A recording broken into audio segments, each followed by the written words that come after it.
kita alang sa tawag sa pagsimba. Dali kamo, daygunta ang Ginoo. Pag-awit kita nga malipayon, ngadto sa Dios nga atong tigpanalipod. Muduol kita kaniya aron pagpasalamat.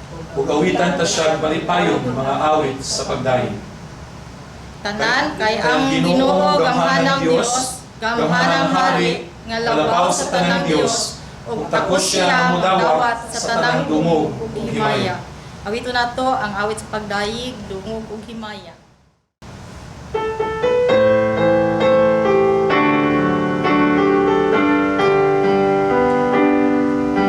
Dungog ug himaya sa langit ug sa yuta, ang tanan o Diyos kanimo lamang. Ikaw ang puno sa gugma, mawalay katapusan. O Diyos, awiton ko ang gugma mo. Ginoong Diyos, magigugmaon sa tanan. Tapos ang daygunog sa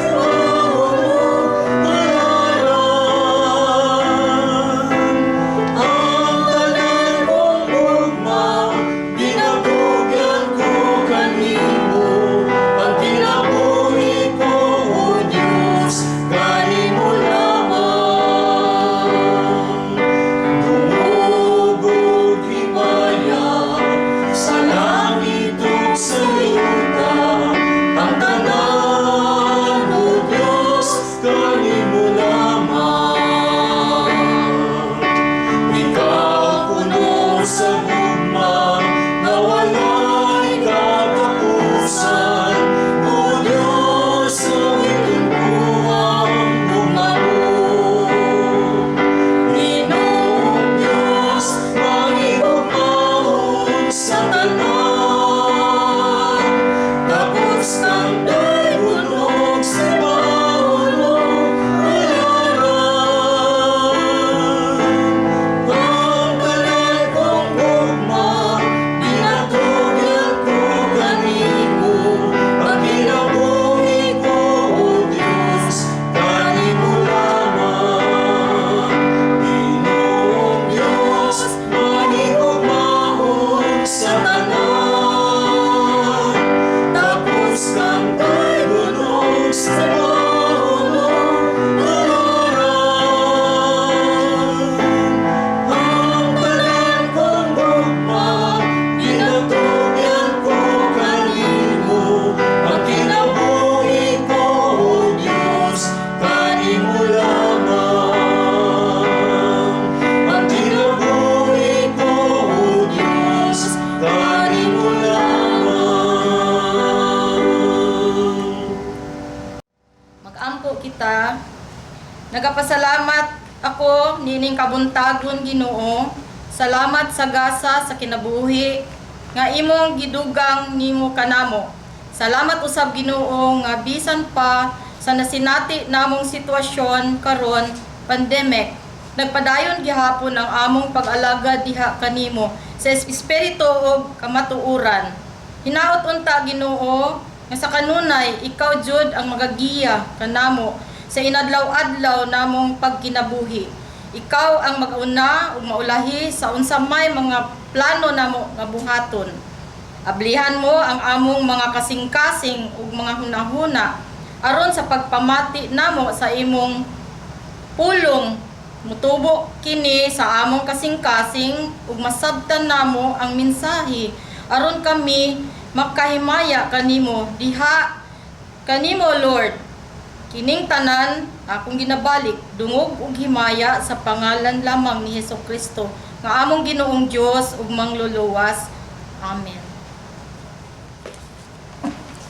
Magpabilin o tindog ang katawhan sa Dios sa pagtahod sa iyong pulong ang mga patukuranan sa atong mensahe ni ining kabuntagon.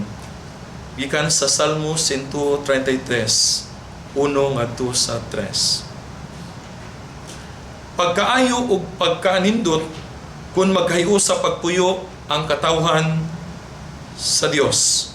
Sama kini sa bililhon nga lana nga gidihog diha sa ulo niya Aaron ug midagayday ngadto sa iyang mga bungot ug nidaligdig sa kwilyo sa iyang sutana.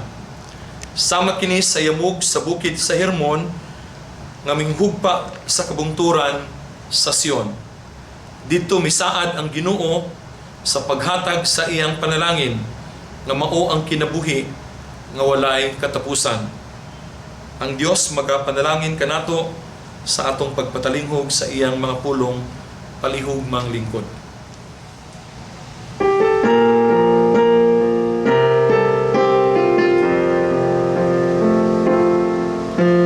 Father, we ask of you this day, come and heal our land.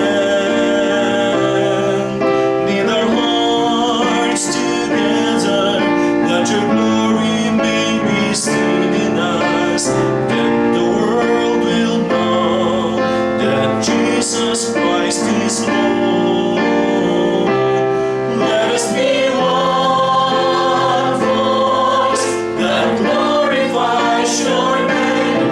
Let us be one voice declaring that you reign.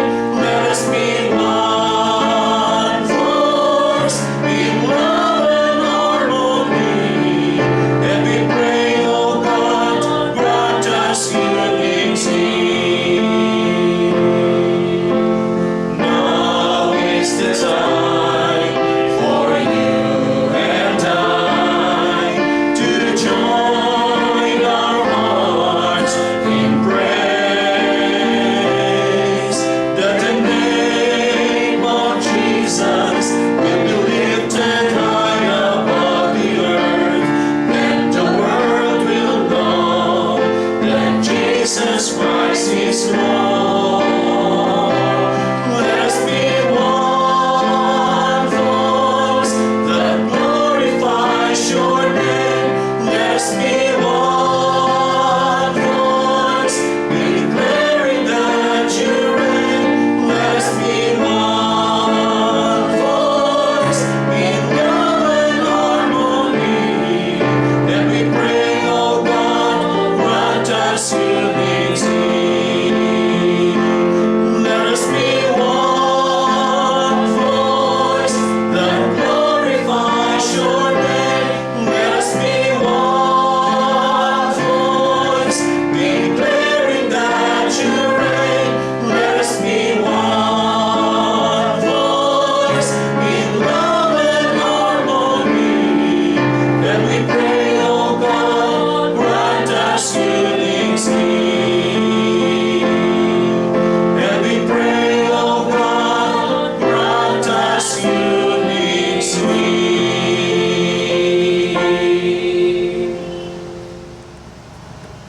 Salamat sa mensahe sa awit nga gi-offer sa mga Central District pastors and members.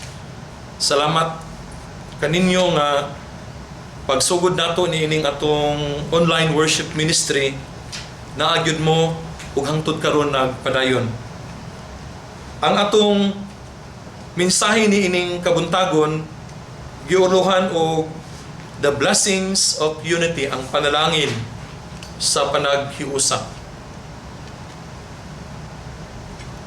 Ingon ang English version sa Psalm 133, "Behold how good and pleasant it is when God's people live together in unity. It is like precious oil poured on the head, running down on Aaron's beard, down to the collar of his robe. It is like the dew of Hermon falling on Mount Zion, for there the Lord bestows His blessing, even life forevermore." Unity among believers is not just a good thing, but it is a God-given sacred gift to His people. And this saying is from John Piper, reminding us that unity is a gift from God.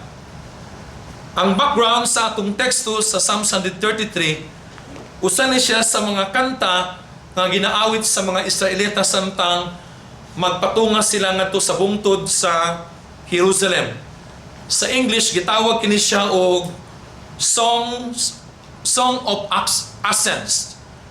Mga awit nga ilang ginakanta samtang nagpahigayon sila og pilgrimage patungas ngadto sa bungtod sa Jerusalem. O kani nga particular nga salmo ginakanta nila sa ilang annual festival. Sa dihang kay ang nature sa mga Israelite matag tuig manguli gina sila ngadto sa Israel, especially moadto sila sa Jerusalem aron sa ulugon ang Jewish festivals. And nining kabuntagon adunay pipila ka mga punto sa atong pagpamalandong nga atong pamalandungan. Una, unity is God's will for His people. Ang panaghiusa kabubuton sa Ginoo alang ngadto sa iyang mga katawhan. Mao ni ang Salmo 133 uno nag-ingon, pagkaanindot tan-awon kung magkahiusa pagpuyo ang katawhan sa Dios. How important is unity? Nag-ingon ang John 17:20 and 21, I pray that they may be one as you, Father, are in me and I in you, that the world may believe that you sent me. So importante ang panaghiusa kay even si Jesus Christ ang giampo nga magkahiusa unta ang mga katawhan sa Dios. Psalm 133 helps us to see that there is supernatural dimension to Christian unity. Dili ni siya gama-gama sa tao or kanang minugna sa tao, kundi ang panaghiusa kabubuton sa Dios. Ikaduha, God is the source of unity. Ang Diyos mao ang tinubdan sa panaghiusa. So the source of living together in unity is God. Living together in unity is like oil poured on Aaron's head, and living together in unity is like the dew of Hermon falling on Mount Zion. Ang Salmo 123 nagsugid kanato nga ang Dios mao ang tinubdan sa panaghiusa. Ang panaghiusa dili gikan sa kalibutan. It doesn't come from this world at all. Living together in unity is a gift of God's grace. So, bisag unsaon natong paningkamot nga magkahiusa kung wala ang panalangin sa Ginoo, di gina siya mahimong posible. Ikatulo, living together in unity brings blessings. Naay panalangin ang kaning pagpuyo nato uban ang panaghiusa. For where there is unity, there is blessing nga ihatag sa Ginoo. Ingon ang English version, even the Lord bestows His blessings, even life forevermore. So true unity is from above, a blessing bestowed far more than something we achieve. And what are the blessings of unity? Unity brings the blessing of healing and anointing. Living together in unity is like oil poured on Aaron's head. Ang verse 2 nag-ingon nga sama kini sa lana nga midagayday gikan sa ulo ni Aaron ngadto sa iyang bungot, ngadto sa iyang kwilyo, sa iyang sutana. You know, oil was a valued commodity in ancient Israel. It was used for cooking, for moisturizing, and refreshing, and above all, oil is used for healing as a balm or medicine. So mani ang mga panalangin nga dala sa panaghiusa, hulagway siya sama sa lana na maghatag og refreshing and healing. You know, this is precious oil. It is excellent, agreeable, and beneficial because it brings healing. And oil in the Bible is a symbol of the Holy Spirit. Simbolo ni siya sa balang spirito. O dili posible ang panaghiusa kung wala ang presensya sa balang spirito. Psalm 133, nag-ingon diri, oil is poured not just on Aaron's head and running down to his beard, but it also runs down on the collar of his robe. Aaron's robe is significant here because the names of the 12 tribes of Israel were sewed into the high priest's robe. Katong naanda diri mga precious stone nga gitahi sa sutana sa high priest nga si Aaron. Ug ang anointing oil nga gibubo sa iyang ulo, mudagayday sa iyang naong, sa iyang bungot, sa iyang kwilyo ug ngadto sa pinakaubos nga portion. Akip na maagian ini ang mga precious stone nga gibutang sa iyang sutana. Nagrepresent kini nga ang katawhan sa Dios makasinati sa panalangin nga gikan sa Ginoo pinaagi sa Espiritu Santo. Now, Aaron was the high priest, and God required that a very special oil was used for anointing the high priest. And you can even look up the receipt if you want in Exodus chapter 30. Dili basta-basta ang gigamit nga ingredients sa paghimo sa katong anointing oil.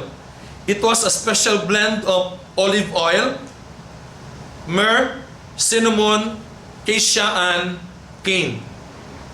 So ang extract ni ini, giusa siya o gihimo siyang anointing oil. So na ay picture ni siya ang picture ni Aaron diya sa Biblia. O makita man ni siya i-project sa screen ang hitsura sa ni Aaron uban ang iyang robe. O si Aaron ang nag-anoint sa iya mao si Moises. Ikaduha nga blessing sa unity, unity brings the blessing of refreshing. Ang una nga simbolo, it is like an oil. Ang ikaduha, ingon ang Psalms 133 verse 3, it is as if the dew of Hermon were falling on Mount Zion. Apart from God's blessing, we are like the dry and arid land of Mount Zion. But God sends His blessing upon us like the dew of Hermon. Kay unsa mo din ning Hermon? Ang Mount Hermon mao ni siya ang pinakataas nga bukid sa Israel. Mas taas pa siya sa Mount Zion. Then ang dew kay natabunan man og kanang snow ang Mount Hermon, ang iyang mga yamog mudagayday ngadto sa ubos nga portion apil ang Mount Zion. So Mount Hermon is located in the northern part of Israel, extending also along the border of Lebanon and Syria. It is the highest mountain in Israel with an altitude of over 9,000 feet above sea level. It is known for its cool nights and heavy dew. So the dew here is another symbol for the Holy Spirit that brings refreshing to our lives. The Holy Spirit is essential to our unity in Christ. So, muna siya symbolism. Kinsa man diri kanang nakaagtuog kanang kapatagan or mga bukid nga area. Or bisan kanang dili pa didto sa taas nga portion, bisan pag kanang sa atong bukid diri sa Davao, pag mata natog buntag, naay yamog, muna siya ang dew. Now, ang yamog, symbol na siya sa refreshing nga gikan sa Ginoo. Kay even during summertime and dry season, naay yamog nga mahimong source sa pagbisbis sa mga talamnon. Ang atong kinabuhi kung wala ang yamog nga gikan sa Espiritu Santo mala. Adunay panahon nga atong paminaw muratag na madaan tungod sa mga problema o sitwasyon nga atong giatubang labi na nining pandemic, tungod sa atong mga fears and anxieties in life. Muratag disyerto nga namadaan. Pero ang panalangin nga gikan sa Ginoo naghatag siya og refreshing. So when we come to the presence of the Lord, it is a time of refreshing. It is a time of healing and anointing. So in the winter, it is ang Mount Hermon is covered with snow, and the area surrounding Hermon stays lush and green all summer long. Muni ang picture sa Mount Hermon na napuno sa yamog. That's why Psalm 133 verse 3 said, It is as if the dew of Hermon were falling on Mount Zion.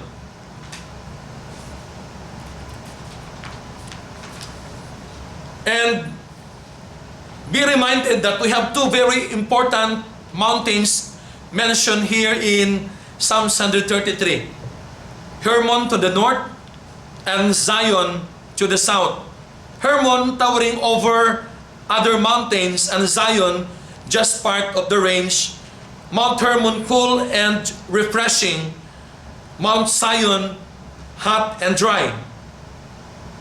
What an amazing thing it would be if the dew of Hermon were to fall on Mount Zion. And that is exactly what happens when Christians have unity and will fellowship with one another. So, to appreciate more about the dew of Mount Hermon, let us watch this video clip.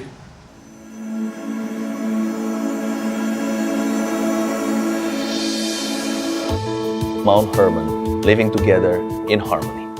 Psalm 133 verse 1 to 3. How wonderful and pleasant it is when families live together in harmony. For harmony is as precious as the anointing oil that was poured over Aaron's head, that ran down his beard and unto the border of his robe.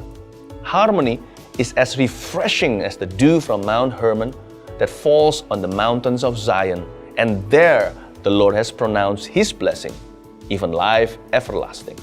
I want to speak to you, husband and wife, as I present to you a picture of unity. This painting is my gift of prophecy to you, that your marriage, family, church, and company, your nearest and dearest, shall never split nor divide. In this poetic psalm, David compares living together in harmony to the life-giving dew of Mount Hermon.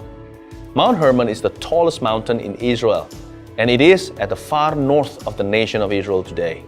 The dew that falls on this mountain is greatly important because the source of the Jordan River, whose water is essential for the life of the people of Israel, primarily comes from the snowmelt and dew of that one mountain. As the Jordan River flows through the Jordan Valley below the Galilee, it becomes progressively more saline, picking up about 850,000 tons of salt. By the time it empties into the Dead Sea, there's so much salt in the water, the mineral heals and nothing drowns. Being in one accord, just as two are bound together by a hiking rope while climbing Mount Hermon, does more than generate the Lord's pronounced blessing. It compounds it.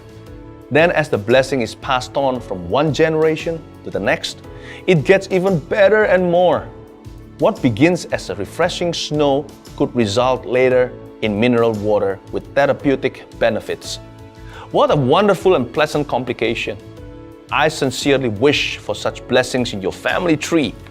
Remember, it all starts with living together in harmony.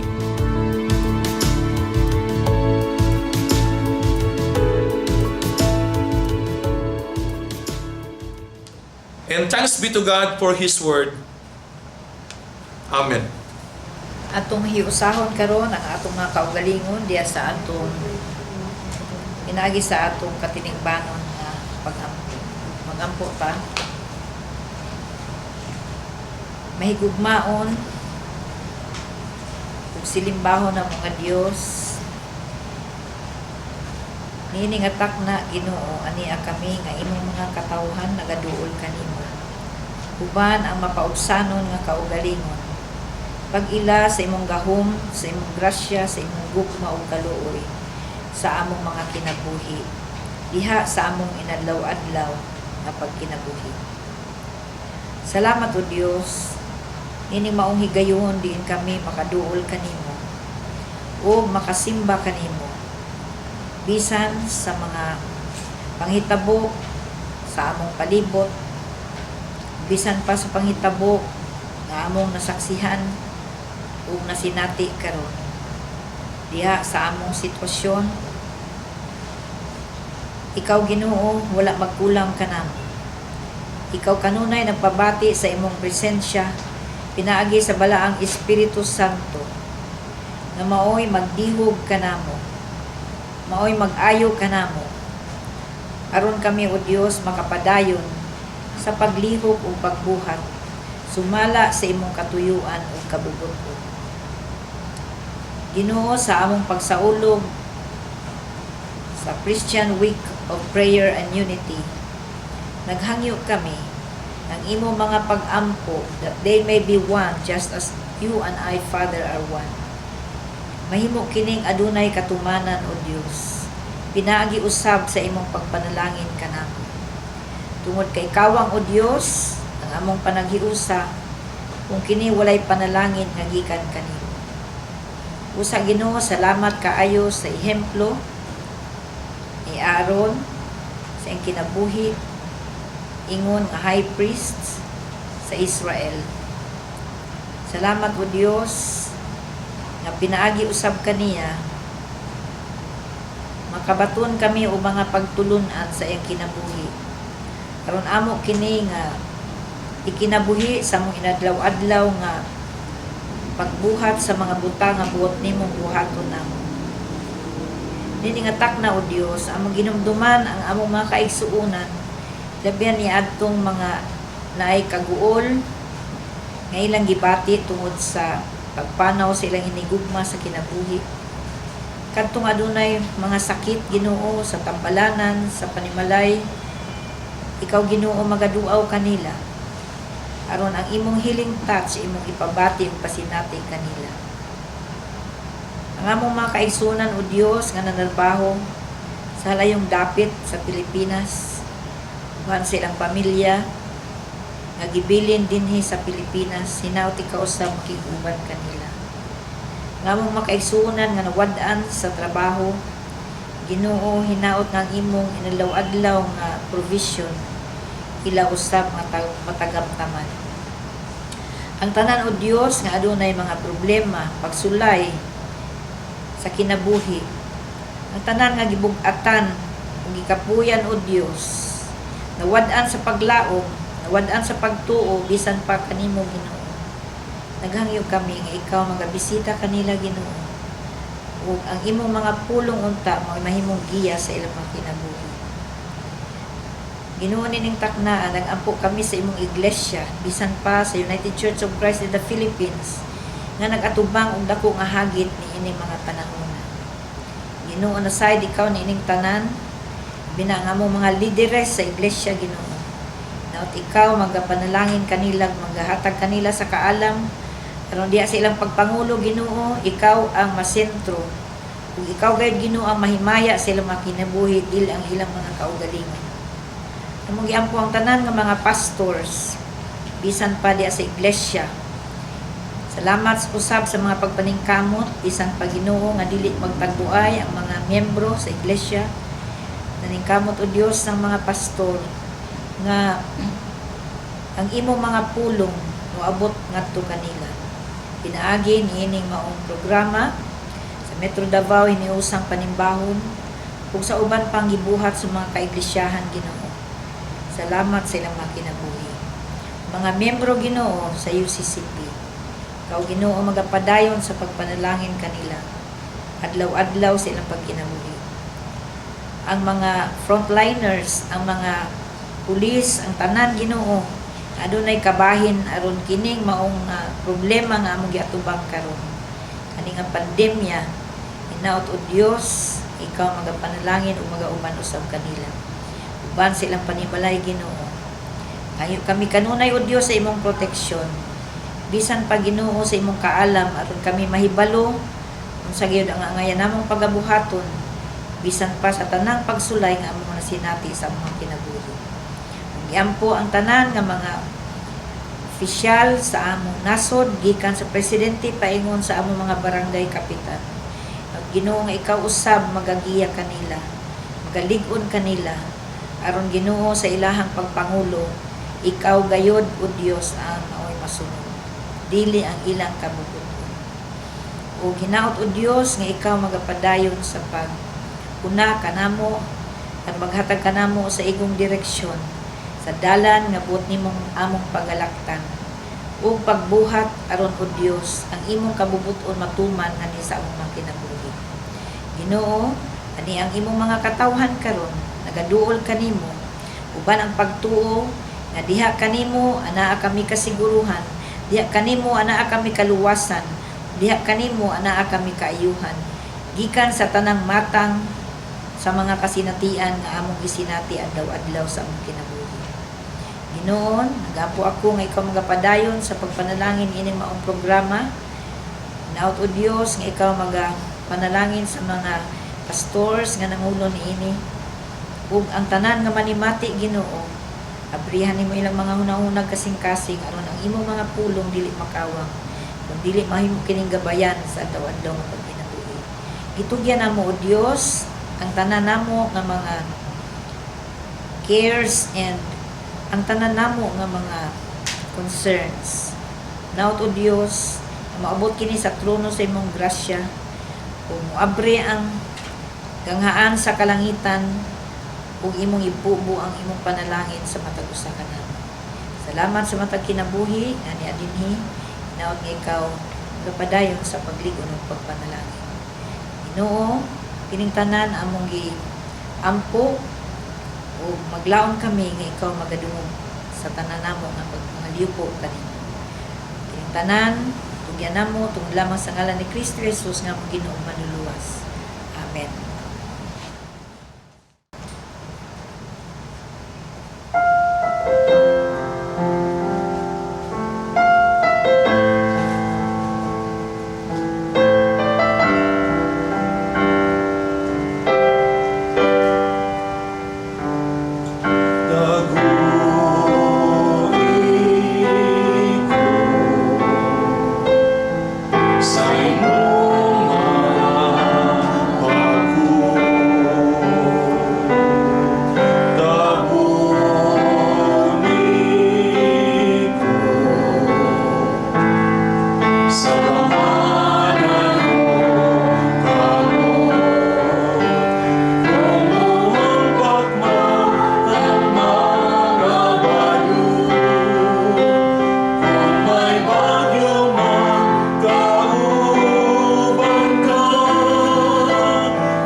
Kapitulo 13, versikulo 15 hantod sa 16 nga nagaingon. Busa himuon ta kanunay ang halad ngadto sa Dios pinaagi kang Hesus. Mao kini ang halad sa pagdayig gikan sa mga ngabil nga nagsugid sa iyang ngalan. Ayaw kalimot pagbuhat sa maayo o pagtinabangay kamo kay mao kini ang mga halad nga nakapahimuot sa Dios.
Magampo kita.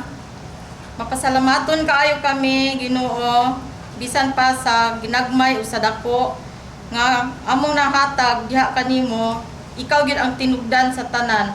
Busa Ginoo kining mga halad namo kanimo apil na usab ang ikapulo og mga kinitaan namo Ginoo, dawata kini og lakip na usab ang amo ang tagsa-tagsa ka kinabuhi. Labi na sa mga nagrepresenta karon sa amo ang panimbahon. Panalanginan mo Ginoo ang tanang halad nga kining tanan magamit diha sa pagpalambo sa imong gingharian dinhi sa yuta. Amen. At tuta karon sa atong mga pahibalo o mga pagpasalamat. Una sa tanan atong karon nga Domingo atong gisaulog ang gitawag og Week of Prayer for Christian Unity. O diri sa akong listahan na aday tay mga birthday celebrators, no? January 17 si Achilles or gitawag nato ning alias Eli Quiñones. O kaning isa si Orlino alias Nonoy Punisha. Ladaw. So happy birthday ngadto kanila. Ang atong sunod nga mga pahibalo, atong pasalamatan ang atoang liturgist, si Mrs. Paz Barcena. Of course, ang atoang speaker, si Reverend Melvin Ramoso. Diin iyang gi-emphasize ang Christian Week of Prayer and Unity, panaghiusa.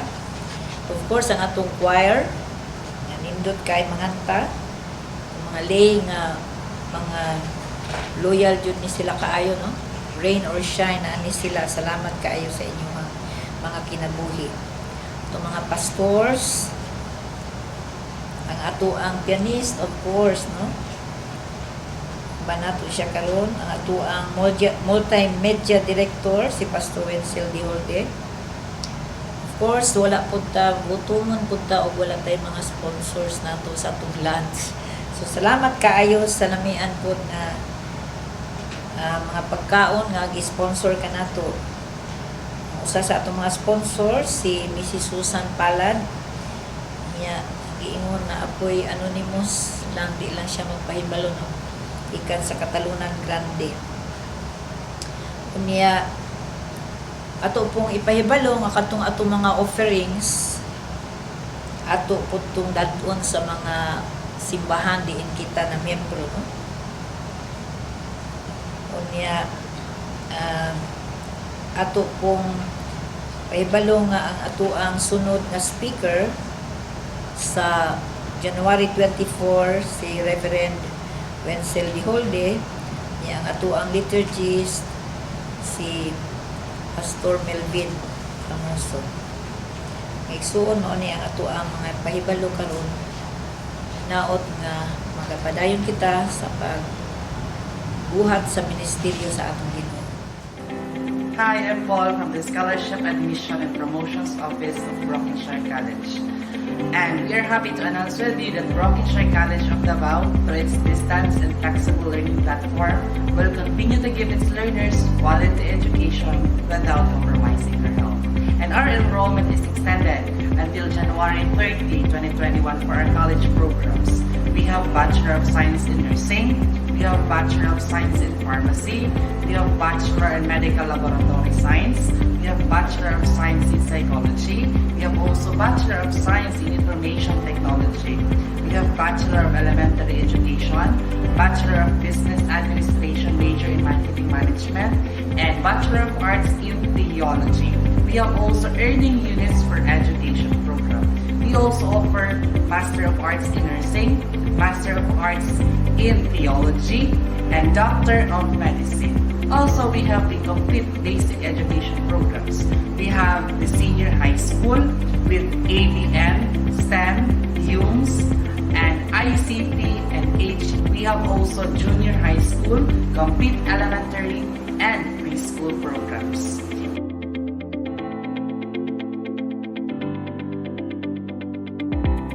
For more information, visit our website at www.brockingshire.edu.ph or contact us through 0932-373-4421 or 227-2105. Venice at San Pedro.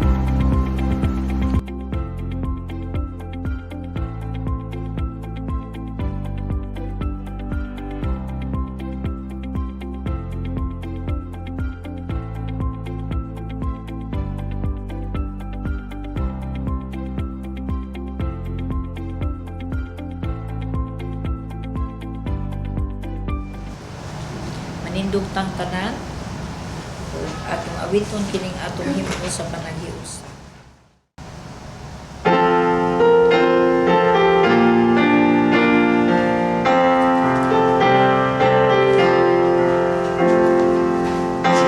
Jesus Christ, our Lord, we pray, what our life shall be, living channels of faith and love, Christian unity. Bless, O Christ, we humbly pray, this our Christian unity. For faith and love shall be following your way. When the way may seem so hard and our faith is tried, may we help each other, Lord, carry each one's love. Bless, O Christ, we humbly pray, this our Christian unity. So our faith and love shall be following your way. May we help each other grow in our faith in you. May you help us to forgive and your grace to show. Bless, O Christ, we humbly pray, this our Christian unity. So our faith and love shall be following your way.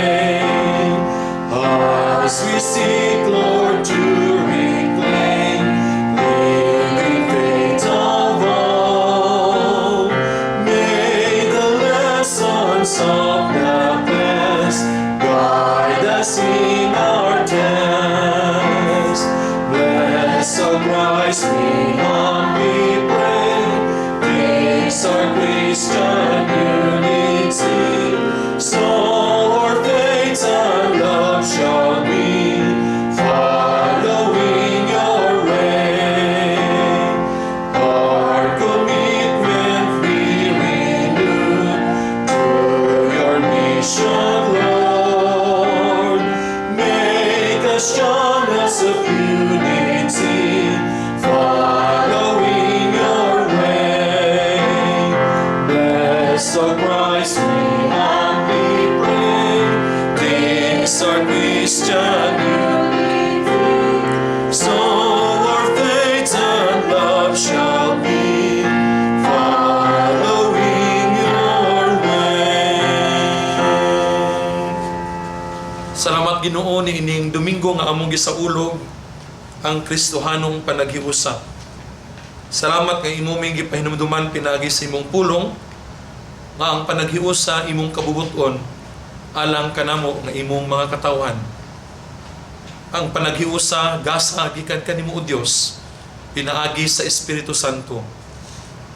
Ug ang panaghiusa naghatag og panalangin